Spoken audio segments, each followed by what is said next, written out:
Bueno, pues vamos a continuar entonces. Aquí ahora mi presentación precisamente enfocada a lo que es la historia, ¿sí? El dato histórico, la evolución de los museos. Esto puede ser, yo lo hice lo más breve que pude, pero bueno, puede ser extremadamente amplio. Podríamos aventarnos días y días y días nada más hablando sobre lo que es el museo, la historia del museo y todo esto, pero bueno, vámonos así como de rápido para poder abarcar un poco más de información.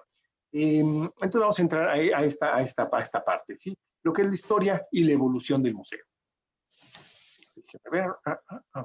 Bueno, dentro de lo que ya platicamos, definimos entonces que el museo es básicamente ¿qué?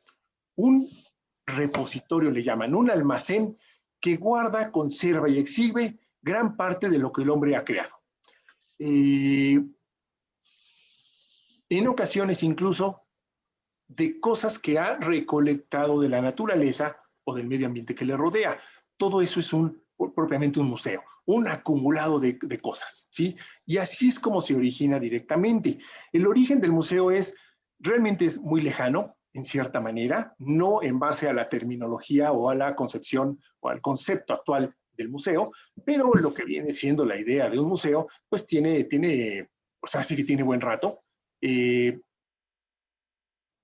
No tenemos claro el momento preciso, no hay una fecha exacta en que digan, a partir de esta fecha iniciaron los museos. No, esto es un poco más como de un proceso evolutivo que poco a poco fue generando lo que actualmente vivimos como tal.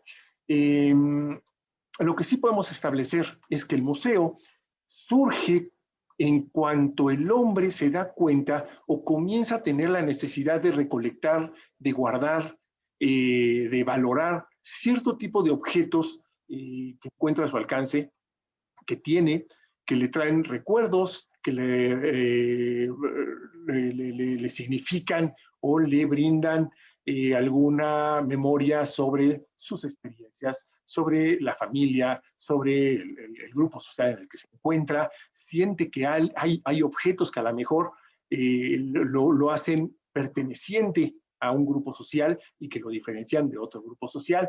Todos ese tipo de cuestiones son las que permiten o dan inicio a lo que sería la recolección. Antes del museo, vamos a pensar, comienza un proceso como de recolección y guardado de objetos, ¿sí? Eso sería el origen principalmente de un museo. Lo primero que podríamos acercar hacia la idea de un museo viene siendo a partir de pues, las primeras grandes civilizaciones. Egipto particularmente, Mesopotamia por supuesto también, pero bueno, no nos enfocamos más hacia Egipto, que queda un poquito más claro, en donde las viejas dinastías egipcias, otra vez empiezan a mover mis fotos, no, qué lata. Estas dinastías egipcias, a partir de por ahí pensemos en el 2000 antes de Cristo, comienzan a resguardar una serie de objetos muy preciados para, principalmente, como siempre, las clases de arriba, los faraones, los nobles, los altos dignatarios, y que son objetos que tienen una cierta valía, no forzosamente una valía económica, no forzosamente porque sean de oro, de plata o de materiales especiales, simplemente porque tienen un valor preciado para la persona o porque algo importante representan. Un poco va como por ahí. En el caso de los egipcios, mucho de lo que se guarda, mucho de lo que se resguarda, está pensado, está diseñado para que acompañe, en este caso al faraón o al noble, en su viaje al inframundo, como siempre lo hemos platicado, a la otra vida. Y entonces, ¿qué se hace?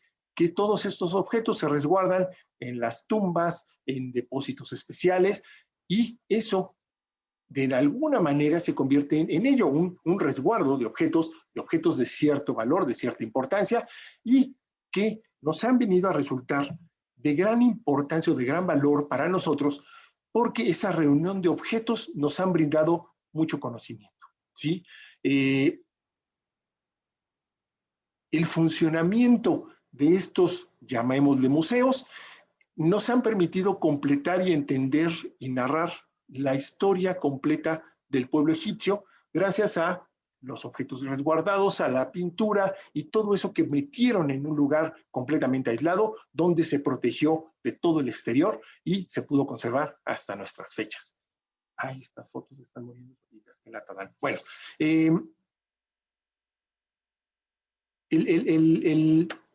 perdón, se me va con la foto que se mueve. Un ejemplo muy preciso de esto, no egipcio, sino más bien en el área de Mesopotamia, podrían ser los llamados jardines colgantes de Babilonia, que hay quien dice que existieron, hay quien dice que no existieron, pero a final de cuentas, pues es dentro del registro histórico que aparentemente lo maneja, estaríamos hablando de un lugar donde se buscó resguardar la vegetación muy probablemente importante en la época, y de ahí la relevancia de tenerlo, que nos permitió permitió tener un resguardo de una serie de variedades y protecciones hacia algo. En este caso, ni siquiera objetos, sino organismos vivos, por gusto ahí de la reina y bueno, todo un rollo histórico que no nos vamos a meter ahorita, pero que se dio un poco en ese formato, ¿sí?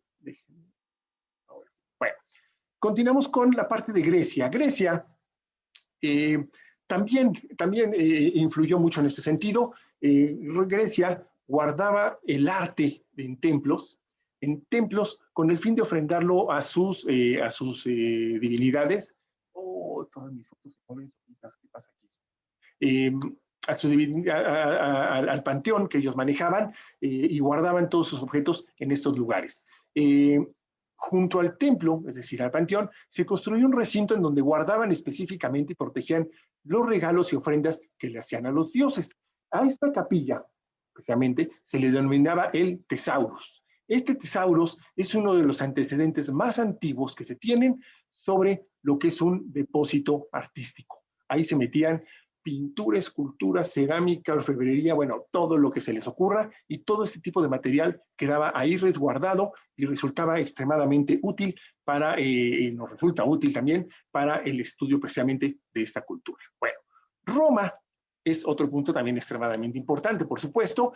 Crea un museo, comienza a crear lo que podríamos llamar un museo, en donde la función no es exactamente a la del museo que nosotros razonamos actualmente.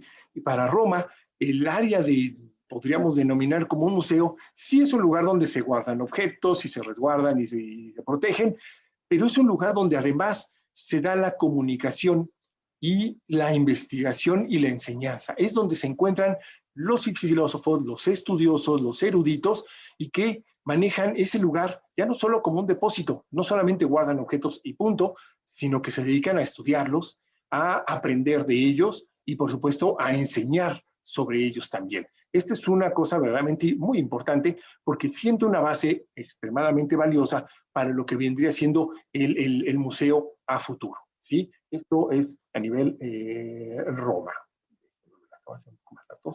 Pero bueno. Para el 331 a.C. se funda Alejandría. Alejandría, conocida por su gran biblioteca, desaparecida, por supuesto, destruida aparentemente, creada durante el periodo helénico, es una relación entre Roma y Egipto, y se crea esta denominada biblioteca, un lugar de conocimiento humano, donde teóricamente se resguardaba objetos, pero también de objetos, libros, escritos, manuscritos, mapas y todo aquel tipo de documento, en gran medida escrito o documental, que permitía el estudio amplio de las civilizaciones humanas. Al ser destruido esto, bueno, la pérdida de conocimiento fue verdaderamente gigantesca, abrumadora, porque imagínense todos los tesoros que no se acumulaban en un lugar como ese, ¿no? En un lugar con estas características.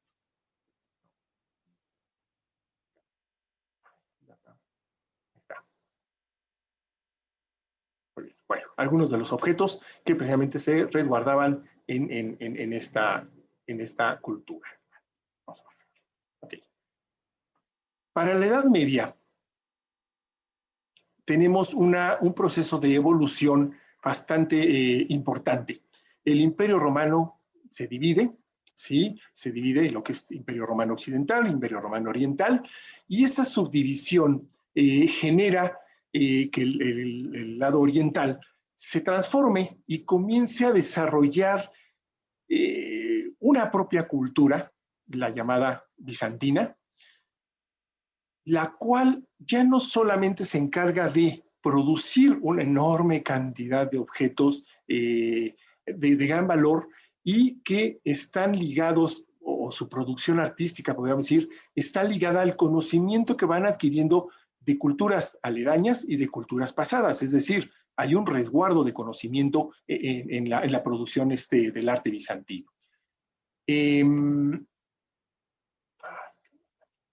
Perdón, ahora sí.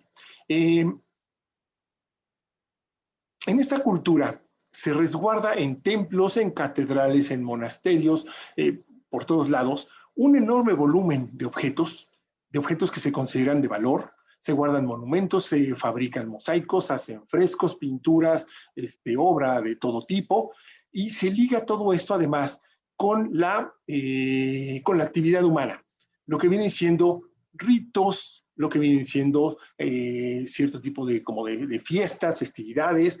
Hay un acercamiento del estudio, basado un poco quizá en lo anterior, pero un acercamiento hacia lo que es el estudio de las artes, de la pintura, de la escultura, de las letras, etcétera, y todo eso le da, pues evidentemente, un mayor peso y un mayor resguardo de datos, un resguardo informativo que hace que este espacio, que estos lugares se volvieran centros culturales finalmente, y una base, evidentemente, para lo que viene siendo el museo. Acá.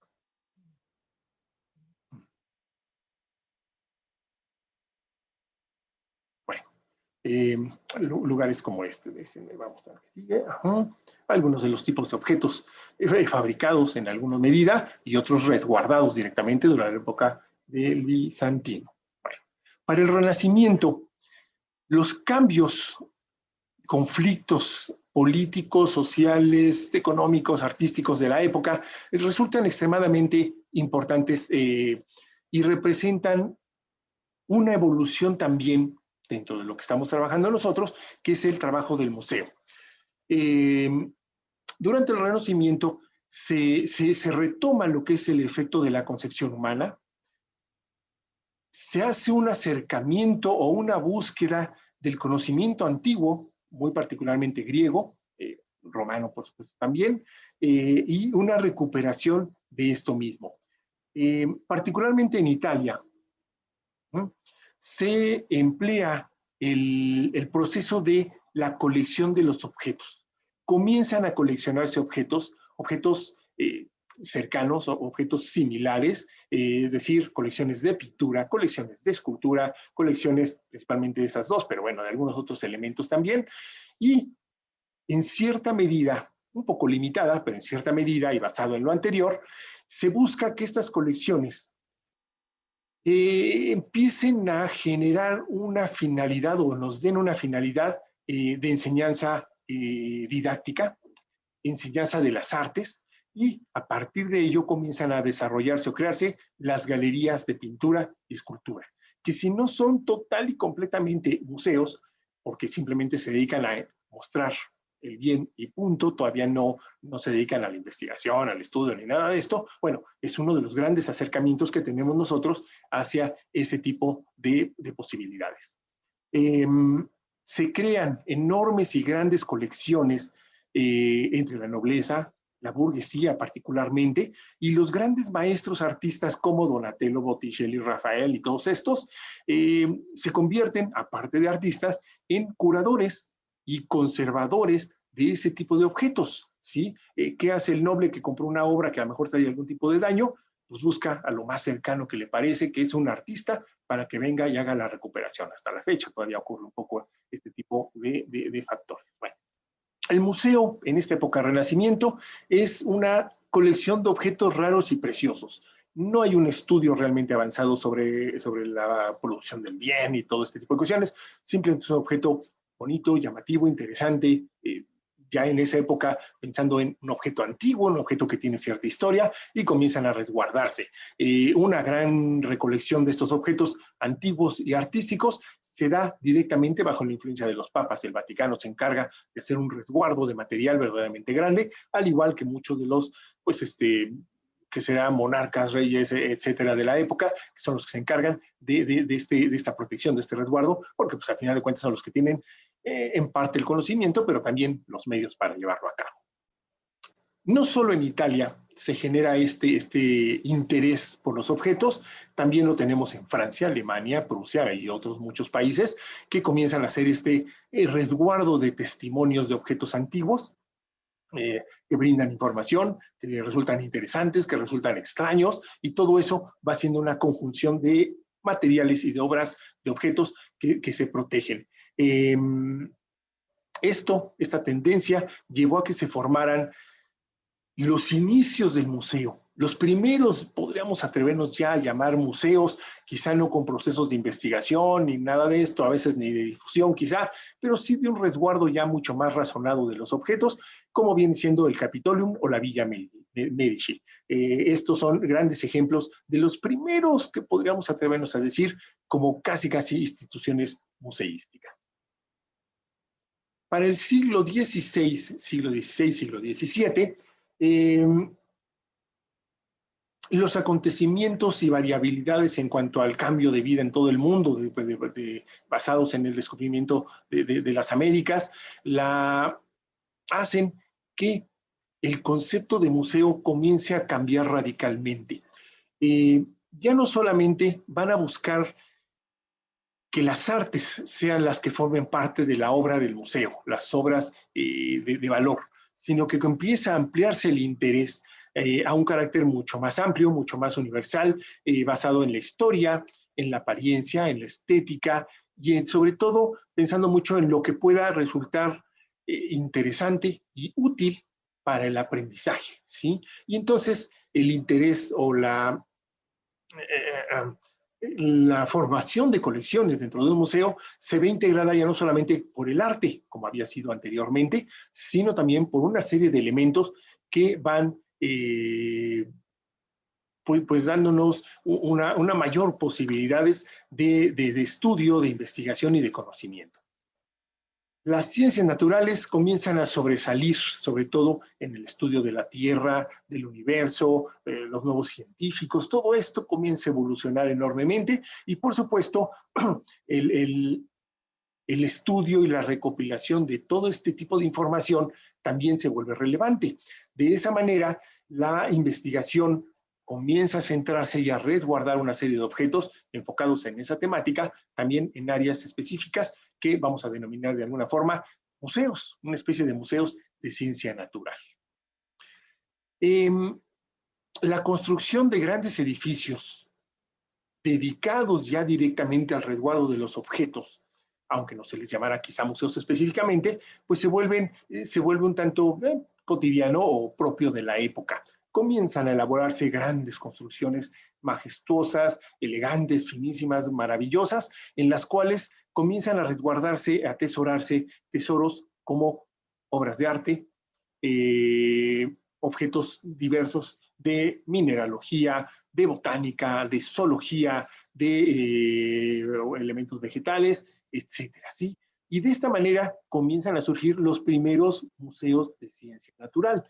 Muy importante porque en la época donde comienza también, en cierta medida, grandemente ya la evolución del estudio científico, bueno, el tener estos lugares de resguardo con material que le resulta útil a los mismos investigadores, pues se vuelve una cosa relevante. Quizás en estos momentos todavía no están completamente abiertos a público, no es un proceso de enseñanza, de difusión general, sino un poco más especializado, pero finalmente pues siente una base relevante.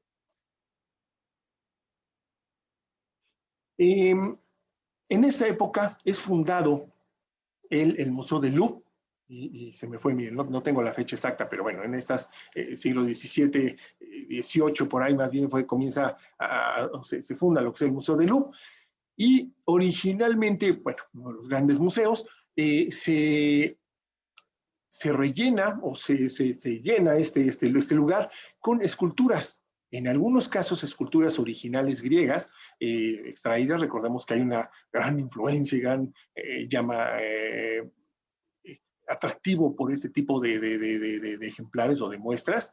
Y también se utiliza mucho copias de yesos de piezas romanas y de, ¿por qué no?, de otras culturas que se van encontrando, incluso egipcias, griegas clásicas, etcétera. Es decir, al no poder tener de repente todos los objetos que uno quisiera, pues vamos a utilizar reproducciones para poder llenar nuestros museos, guardar el conocimiento y poderlo pues ofrecer. Este museo ya es un museo más abierto al público, ya no es un museo especializado para científicos, estudiosos, etcétera, sino que ya es un museo que brinda o busca ofrecer al público en general la posibilidad de apreciar algo del pasado o de otras culturas a final de cuentas, ¿sí? Es una evolución verdaderamente fuerte, muy, muy importante. Bueno, durante este periodo también viene el proceso de estudio y especialización y organización de las colecciones. Ya no nada más es, vamos a juntar todo y lo ponemos ahí, sino que vamos a empezar a organizarnos. Esto es pintura, esto es botánico, esto es antiguo, esto es moderno, esto es, etcétera, y comenzamos a generar un proceso organizativo que va a permitir agrupar y clasificar todo el conocimiento, finalmente, y eso va a permitir una muy importante aportación para la evolución del museo, pensando ya en épocas posteriores, sobre todo para el siglo XIX. La Revolución Francesa es un momento importante, es una etapa relevante, muy, muy particular, porque después de este momento histórico, el museo comienza a adquirir un valor verdaderamente valioso o valorizado, muy, muy, muy relevante, comienza a pesar mucho como un medio de educación para las masas, ¿sí? Esta revolución, que teóricamente es una revolución como del pueblo, busca, en cierta medida, darle a la gente algo que en otras épocas había tenido un tanto prohibido, sino aislado o delimitado, que es educación. Educación para las masas. Y por lo tanto, estos lugares, estos museos nuevos, estos museos que guardan un montón de cosas, se transforman en un difusor de conocimientos para un gran público. Quizá no para todos, tendremos que ser muy, muy claros, muy sinceros en ello, no para cualquiera, pero sí mucho más amplio que para únicamente los realmente especialistas o quien tuviera los puestos o valores o financiamientos como para poder acceder a ellos, ¿sí? Se vuelve público el museo y es una parte extremadamente valiosa. Por una parte, el museo, además, empieza a formar parte del órgano del Estado, es decir, el Estado va a utilizar esta institución, esta creación del museo, lo va a dirigir, lo va a conducir, le va a dar todo su apoyo, pero también lo va a utilizar como un instrumento, sí educativo, pero con un instrumento también educativo patriótico, es decir, acercar al pueblo a su país, a su nación, darle esa valía, ese acercamiento pues directamente hacia el gobierno, hacia el Estado. Finalmente, esa es un poco la intencionalidad. Por otro lado, también va a existir un interés del museo para desarrollar la investigación histórica, arqueológica, las artes, las ciencias, etcétera. Y ese es otro punto muy valioso. Ya el museo ya no solamente es un lugar donde se guardan cosas, es un lugar donde ya hay gente, especialistas, conocedores, gente que se va a dedicar a aprovechar todos esos objetos, no solo para mostrarlos, sino para investigar y conocer más. Esa es una parte muy importante, base de lo que es el museo actual. Durante esta época, se me olvida pasar mis fotos, perdón. Acá. Bueno, aquí la parte de difusión. De pronto me clavo hablando y se me pasan las fotos. Bueno, aquí van. Aquí. Durante esta época, los museos van a desarrollar algo así como dos teorías se les llaman, que en la actualidad todavía se emplean, aunque se emplean un poco más unificadas y aquí todavía las empleaban un poco separadas, pero al final de cuentas pues son las dos teorías. Una de ellas se conoce como museo intensivo, museo intensivo, que básicamente es la selección bien presentada de los objetos, integrando una colección con fines estéticos, que se vea muy bonita, muy, muy presentable, y que, pues que la gente la vea y diga, wow, qué belleza, punto, ¿sí? La otra es la teoría del museo extensivo. Uno es intensivo, el otro es extensivo. La teoría del museo extensivo es la de que no solamente se presente el objeto porque es estético, sino también utilizar o aprovechar los objetos que tienen una valía espiritual e histórica representativa de los pueblos. Es decir, la parte no artística, la parte de todo aquello que no estaba en el museo y que también nos brinda una serie de conocimientos. Lo artesanal, todavía no había industrial ahí, pero bueno, lo que podría siendo utilitario, vamos a llamarle de otra manera, todo aquello que no cabe dentro del artístico propiamente, que no tiene una función artística, pero que tiene mucha información, mucha valía, pues vamos a guardarlo aquí, ¿sí? Todo lo que es histórico, todo lo que representa algo para la gente, podríamos también darle utilidad. Esto vendría siendo grandes evoluciones que nos trae o que se generan a partir de la Revolución Francesa directamente para los museos del mundo. Para el siglo XIX, surge una idea extremadamente valiosa, muy, muy importante, muy, muy necesaria y que actualmente persiste afortunadamente, que es la de crear museos cercanos a las universidades. Recordemos que ya hay una idea muy clara de que el museo puede servir o puede tener una funcionalidad educativa, ¿sí? No solamente hacia el público en general, sino realmente de aprendizaje. ¿Qué mejor que acercarlo a quien está aprendiendo, los estudiantes, hacia las universidades? De esta manera, se crea el Museo Universitario. Y junto con el Museo Universitario, que evidentemente tiene una función didáctica, se crea junto con ello también el llamado Laboratorio de Estudio. Lugares dentro del museo especialmente diseñados para el análisis, estudio e investigación de las colecciones propias y, por qué no, ajenas también.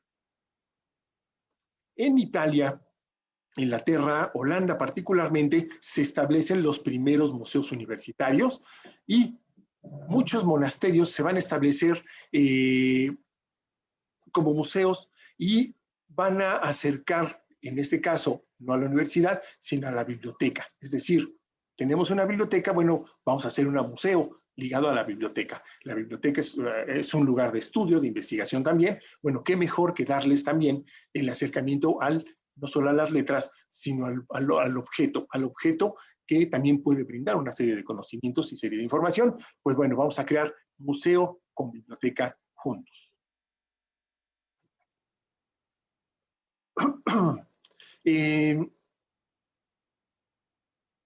Junto con todo este concepto ya de estudio, de investigación, de conocimiento aportado, se van a crear de repente en algunas secciones ligadas al museo, a los monasterios, a las bibliotecas y a centros culturales, a centros de donde acude la gente, ¿no? A lugares sociales, vamos a pensarle, vamos a acercarles las llamadas galerías, que no son exactamente museos porque únicamente muestran objetos, no hay tanto proceso de estudio, de investigación y todo ello, pero que también aportan a final de cuentas. Entonces vamos a crear galerías de cuadros, de pinturas, gabinetes de objetos raros, que es como se les denominaba a las galerías de todo aquello extraño, conchas marinas, fósiles, yo qué sé, momias, todo aquello raro, pues estaba ahí, ¿no? Objetos raros, el mismo término lo dice, y por qué no, la parte astronómica, el universo, la Tierra, las ciencias, la geología, todo eso vamos a englobarlo también dentro de lo que se conocen como los observatorios astronómicos. Por supuesto,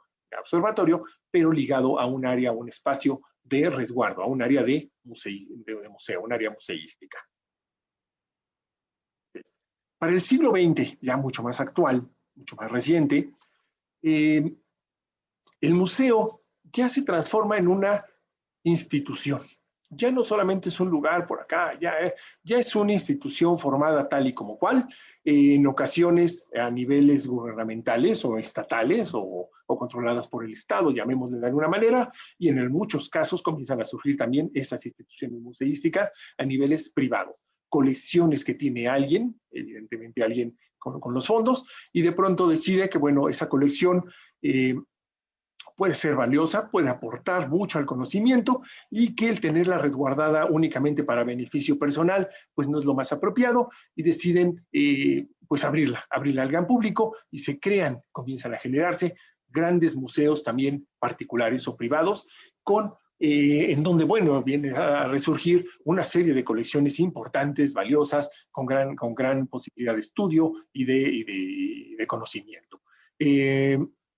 En estos lugares se van a comenzar a guardar todo aquello que sea del pasado, se guardan objetos del presente y todo, sobre todo aquello que comienza a considerarse como, lo que dijimos hace rato, bienes culturales, todo aquello que transmite de generación a generación y que nos brinda conocimientos del pasado y que además pues sirve como un elemento de distinción y de reconocimiento de las diferentes culturas, ¿no? Todo absolutamente comienza a resguardarse y guardarse y guardarse y de pronto pues se convierte, esto puede convertirse en una verdadera locura. Es muy importante el tener un proceso organizativo, un proceso en el cual estos, llamémosle de forma genérica, centros culturales, puedan ramificar sus áreas de estudio, puedan aplicarse en temas muy específicos y se dediquen ya no solamente además ahora al estudio, a la investigación y difusión, sino a la conservación y cuidado de esas colecciones. Ese patrimonio que poseen, que tiene una enorme valía y una importancia verdaderamente relevante para toda la humanidad, estos museos empiezan a tomar esa conciencia de el resguardo y de la protección que deben de darle. Y ahí se comienza a incorporar en cierta medida la necesidad de especialistas, ya no solamente especialistas que conozcan el objeto históricamente, sino especialistas que sepan cómo protegerlo, cómo cuidarlo, cómo presentarlo, cómo difundirlo mejor, cómo comunicar lo que queremos dar en base al museo. Y entonces el museo comienza a crear o generar un proceso de organización, un organigrama interno que favorece, por supuesto, el objetivo final que tiene, que es el de proteger, conservar y brindar información a un público amplio. ¿Sí? Un poco va por ahí.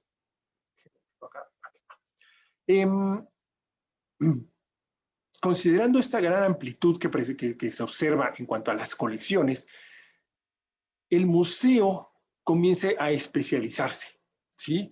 Y entonces, en lugar de tener un museo que tiene todo ahí metido por todos lados, lo que se hace es especializarlo. Y entonces surgen los museos especializados en arte, museos de historia, museos de ciencia, museos de todo tipo, e incluso internamente dentro de estos grupos, museos especializados, museos de arte a lo mejor de pintura antigua, de pintura moderna, de cierta técnica, museos de acuarela, museos de grabado, sí, comienza a ampliarse y especializarse ampliamente, porque eso va a facilitar y va a permitir, por un lado, una mejor difusión, un mejor estudio de los materiales y va a permitir también, por supuesto, el que el acercamiento del público sea mucho más preciso. Ya no vas y ves un montón de cosas y sales saturado de conocimientos o de información que a lo mejor la mitad ni te quedó clara, sino que vas a algo muy claro, muy preciso. Un artista, una técnica, una época, y eso permite un mejor pues, desarrollo de comunicación finalmente. Sí, acá. Ok. Bueno, pues básicamente, de esa manera entonces nos vamos a encontrar con lo que tenemos ahora, museos de pintura, museos de artes aplicadas, museos de escultura, de zoología acuática, terrestre, industrial, tecnológica, espacial, etcétera. Una enorme y gigantesca, gran variedad de museos a los que podemos enfrentarnos de forma general. Y algunos museos muy grandes, por supuesto, que pueden tener de todo, pero que lo manejan de forma o especializan las áreas de estudio para presentarte unas secciones de pura pintura, otras secciones de botánica, estas secciones de, no sé, de arte antiguo, este es de área local, este es de nuestro país, esto es de internacional, etcétera. ¿Sí? Entonces, aún y cuando un solo museo pueda tener de todo, el proceso de especialización se vuelve fundamental y esto, bueno, facilita mucho las posibilidades de estudio y de aprendizaje. ¿Sí? Entonces tenemos monstruosas variedades y posibilidades de museos, tanto públicos como privados.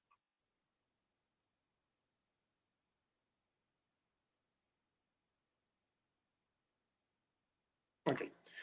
Para el siglo XXI, actualmente, lo que estamos enfrentando actualmente, el museo sufre enormes cambios, se está enfrentando a grandes cambios, y ni siquiera hablo del momento actual, sino de un poco estas épocas, en donde el museo moderno comienza a acercarse al concepto interactivo, comienza a buscar o a ofrecer a su público la posibilidad de que el público no sea una presencia estática dentro de la actividad del museo, no sea una persona que va, se para frente a una pintura, la ve durante un rato y se retira, sino que sea alguien que participa en las actividades del museo.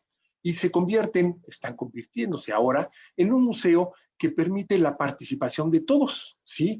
Y dentro de esta participación, la posibilidad de que la gente se acerque al museo, atraer mucho más al público, que la gente esté mucho más cercana y esa posibilidad pues le da, mejora las posibilidades del museo de cumplir sus objetivos de difusión y educación. No siempre lo logra, pero bueno, en gran medida al menos lo intenta. Actualmente los museos están enfrentando una situación, no vamos a llamarle problemática, sino más bien es un reto dentro de su funcionamiento. Lo normal, hasta lo que platicamos ahora, pues era que tú vas al museo, entras, ves una serie de objetos, dependiendo tus intereses, tus necesidades y lo que tú busques, porque existe esa libertad finalmente, tú puedes simplemente ir y apreciar estéticamente o puedes ir buscando algo más y entonces te acercas a la información, a las cédulas, bueno, a todo lo que te pueda brindar el museo con el fin de no solamente haberlo apreciado, sino haber aprendido algo. Esa es así que una posibilidad personal propia de cada quien. Pero actualmente esta posibilidad se está abriendo quizá en cierta medida limitada, pero también amplificada por las grandes tecnologías. Las tecnologías están dándole al museo posibilidades de mayor acercamiento a su público, aún fuera del museo. Ya no es completamente vital y necesario que la persona vaya al museo para visitar el museo. Ya se puede hacer de forma virtual, de forma fotográfica, de forma interactiva, diferentes maneras. Los nuevos medios de comunicación, las nuevas tecnologías están provocando un poco esto. En cierta medida, los museos comienzan a sufrir un efecto de riesgo en sus existencias. ¿Por qué? Porque el visitante necesita ir al museo para cumplir un propósito y es aprender. Ir al museo a tener un conocimiento. Si el visitante entra al museo y no sale más preparado, con mejor conocimiento o al menos con una cierta sensación de haber aprendido algo, entonces el museo no está logrando su propósito.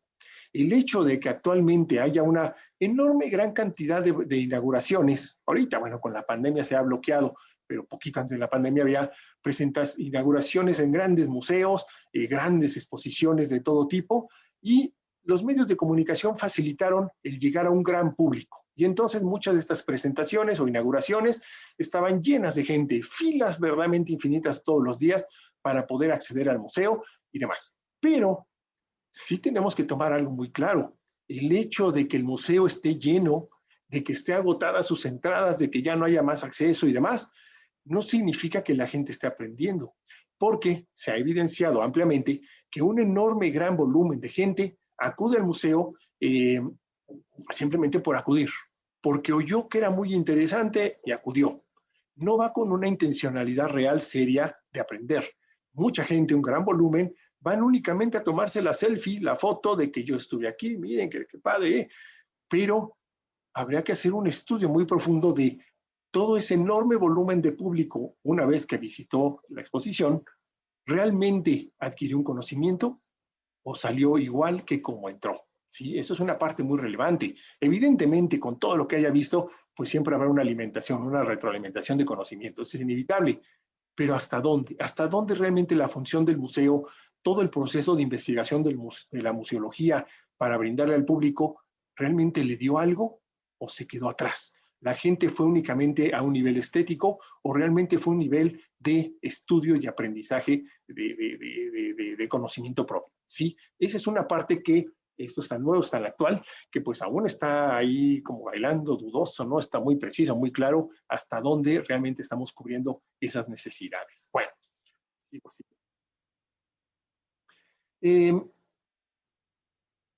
Con este desarrollo de grandes tecnologías, el museo ha sufrido un cambio también muy radical en su relación con el público. De repente se ha generado una situación en la cual el público es atraído hacia un proceso um, de enseñanza o de muestra de lo que vendría siendo un museo, aun y cuando no exista la obra original, aun y cuando no haya una obra. Ya de repente al público ya no le interesa tanto el ir y conocer la obra original antigua que se creó o que creó alguien en particular o que pertenece a una cultura antigua, etcétera, sino únicamente ir a rodearse de una serie de sensaciones. Hasta dónde es bueno, hasta dónde no cumple el propósito, pues aún no se sabe. Eso es cuestión de tiempo y los estudios lo dirán. Una serie de exposiciones que se han generado en las cuales ya ni siquiera existe obra, ¿sí? Simplemente son imágenes, imágenes, imágenes que te meten en una sensación de envolverte dentro de lo que es el artista, lo que es la obra, lo que es las colecciones y demás, pero sin que exista obra, ¿sí? Esto se generó, yo recuerdo hace tiempo, en el 2015, que es la más antigua que yo recuerdo, al menos en México, de pronto se generó una exposición muy llamativa que se llamaba Leonardo, Rafael y Caravaggio, una muestra imposible. Y decías, wow, o sea, todo eso van a traer a México, qué cosa tan más extraordinaria. Bueno, se creó, se publicitó enormemente y todo aquello, se presentó la exposición y de repente se volvió verdaderamente una cosa, bueno, se hizo mucho escándalo, por un lado gustó, por otro lado fue muy criticado, porque no venían las obras de los artistas, eran fotos de alta definición de las obras de los artistas. Entonces, decías, bueno, pagué, obviamente, fui, presenté, llegué al museo, pero resulta que no había obras, no había las obras que yo esperaba ver, no había un Leonardo, no había un Rafael, no había, bueno, así Rafael, no había esas obras, sino que eran fotografías impresas y pegadas en la pared. Y de pronto dices, bueno, entonces, ¿qué estoy viendo? Estoy viendo la obra, estoy viendo, ¿qué estoy viendo? ¿Sí? Eso habrá que razonarlo muy bien. Actualmente hay varias exposiciones en ese formato. En el 2016, aquí en México también, y creo que a nivel mundial, se estuvo presentando una llamada Capilla Sixtina, la Capilla Sixtina en México le llamaban, y era pues construyeron una especie como de domo, una construcción así temporal, en la cual en el interior metieron imágenes impresas también de toda la Capilla Sixtina, entiendo yo que a nivel proporcionada a la original, una cosa por el estilo, y pues la gente también fue a niveles masivos para acercarse y ver este evento, pero cuando realmente no estás viendo la Capilla Sixtina, sino que estás viendo un montón de fotos de la Capilla Sixtina, ¿sí? Esto se vuelve una cosa extraña, al menos para mí, un restaurador de bienes muebles que se acerca a la obra y le interesa la obra como tal, su antigüedad, su origen, todo este tipo de datos, el pensar en no voy a ver la obra, sino que voy a ver una foto de la obra o una reproducción, como que yo siento que hay una pérdida ahí, a lo mejor en algo, no lo sé, eso pues lo veremos a futuro. Actualmente está en una serie de exposiciones, aquí en México está la Van Gogh Alive, una exposición en la cual ya ni siquiera son reproducciones, sino que son espacios con proyecciones de las imágenes en grandes dimensiones para que te envuelvas en ello con audios, sonidos, bueno, sensaciones muchas, pero que realmente habrá que ver si estás aprendiendo a Van Gogh o entendiendo el impresionismo, o qué estás aprendiendo, qué estás logrando de ello, o simplemente es una experiencia más, ¿sí? ¿Hasta dónde podríamos atrevernos a decir que esto forma parte de la enseñanza museística? Es una parte compleja, delicada. Bueno, otro factor muy importante que estamos enfrentando o que están enfrentando los museos actuales es la falta de presupuestos. Esto provoca que los museos tengan que comenzar a generar su propio presupuesto, teniendo que elevar o cobrar incluso sus entradas, también limitando en muchos casos la posibilidad de que cierto tipo de público pueda acceder a ellos. Ese factor de gratuidad que existía en los museos, de pronto se va perdiendo. De repente ya no es tan barato ir al museo. Antes es como que lo era, pero de repente ya pesa importantemente. Y si piensas en ir con toda la familia, a lo mejor una familia con 2, 3 hijos, pues ya implica un gasto fuerte, importante, y aunque por supuesto lo vale, debería valerlo, habrá mucha gente que diga, no, pues de irme al museo, mejor me voy al cine o me voy a otro tipo de actividades que a lo mejor resulten más atractivas, ¿sí? Eso es un factor verdaderamente importante, y los museos pues van a tratar de sopesar un poco esto, ofreciendo parte de su acervo, de sus colecciones, en un formato pues digital, ¿sí? Un acercamiento o una posibilidad mucho más digital, como la que estamos viviendo actualmente.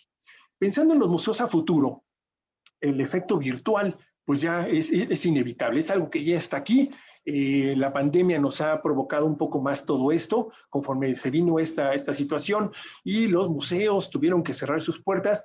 Muchos de ellos ya lo tenían, algunos tuvieron que implementarlo a toda velocidad, comenzaron a crear sus presentaciones virtuales. Visita nuestro museo, aunque sea de manera virtual, y tú entras y te muestran un video, medianamente una sensación de recorrido, pero que literalmente para quienes hemos ido a un museo, pues no es para nada lo mismo, ¿no? Por mucho que veas y demás, hasta dónde realmente es lo mismo, no lo sabemos. Una gran ventaja de lo que sí la modernidad nos está brindando es la posibilidad de el acceso virtual, pero sobre todo le llaman la inmersión, ay, se me fue el término, inmersión digital, en las cuales, por medio de la tecnología, tú puedes adquirir mucho mayor información. Es decir, ahora muchos objetos que se presentan, pueden tener un dispositivo o una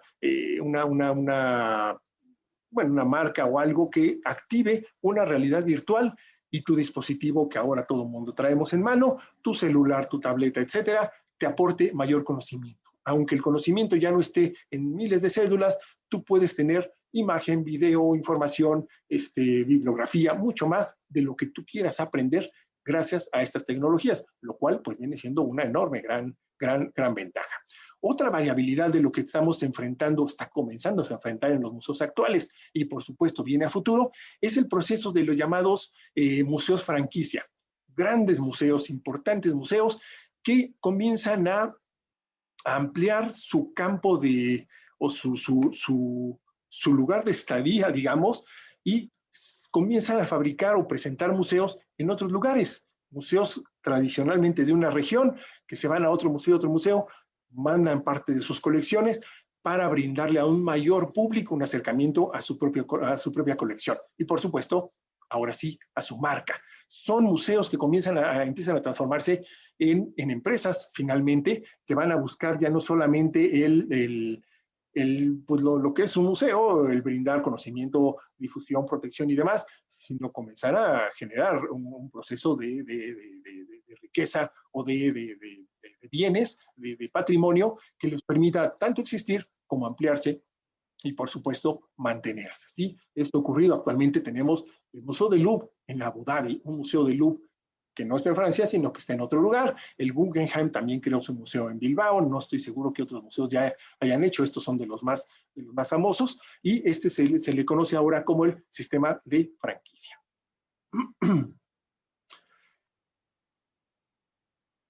Bueno, finalmente, las tecnologías las que les comentaba nos van a permitir un mayor acercamiento. Eso sí, pueden permitir aunque no sea directamente sobre la obra original, y habrá que ver hasta dónde sería muy necesario tener acercamiento con la obra original o nada más con la reproducción o fotografía, el que adquiramos conocimiento.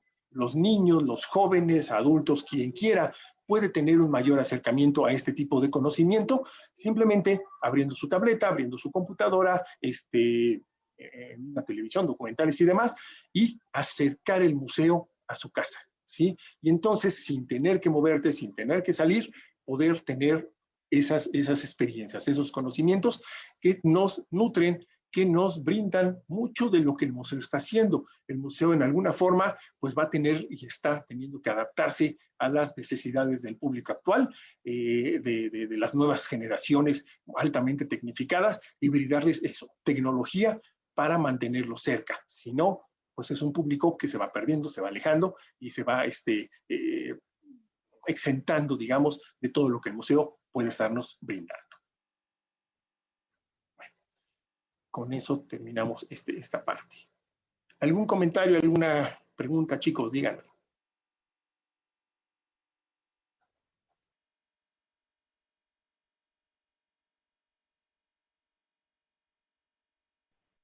Pues no pregunta, pero sí me hizo pensar, bueno, ya había pensado respecto a las ventajas que tienen estas exposiciones virtuales, que a veces parecen más pasarela que, pues, que acercar a las personas, ¿no? Como dice, nada más van a tomarse la foto. Exacto. Así es, sí, sí, sí, es una situación pues que actualmente pues no sabemos qué va a pasar, pero bueno, a futuro lo descubriremos, pues sí.